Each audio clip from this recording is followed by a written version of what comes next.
faru a kasar Guinea Equatorial, wani da ake ce ma El Bazor ko menene Baldazor ko Baltazer,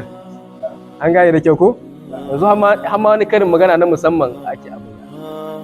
da mace ta tambaye ka kuɗi ka tura mata Baltazor ko yake nan sai dan gabanta ya faɗi dan saboda bala'in da yayi abun akwai tashin hankali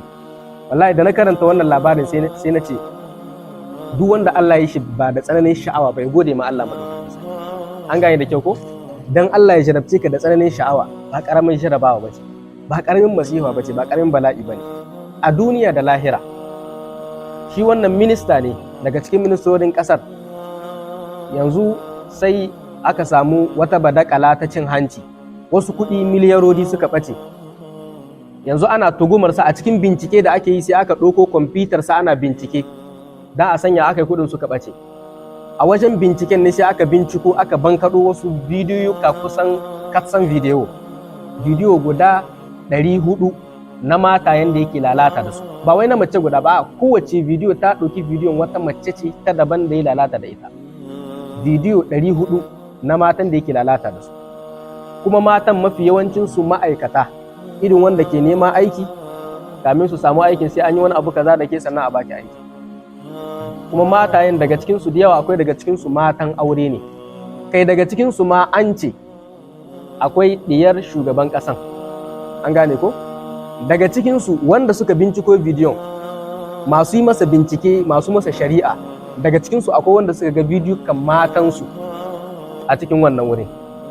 an gane da kyau ko daga cikinsu akwai wadda ta kashe makanta don saboda ita bidiyon ta yaɗu ko ina an gani, sai ta kashe kanta don saboda kunya. Matar aure ce, mijin nata yake cewa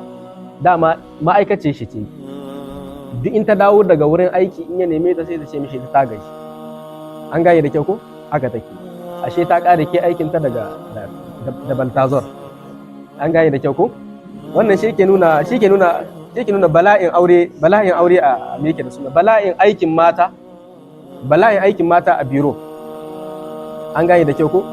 ba mu ce haramun bane, amma matukar za a rika samun irin wannan alkhalwa, a rika samun keɓantuwa, a ce ga biro mace da namiji ne a cikin biron kun ba matarsa ba, to mu san da cewa wannan aikin da suke zaman haramun ne suke yi, wannan aikin ya zama to haramun ga wannan matar. Duk biron da zai kumshi mace guda biyu, an gane da kyau mace da namiji su kadai a cikin biron suna aiki tare ba muharramiyar shi ba, to wannan matar ta san da aikin da take haramun ne, shi ma mijin haka. Domin manzo Allah ƙara ya hana wannan, kun bala'in da yake jawowa gashi kuna gani. Wai wannan abunda asirin da ya tono ne,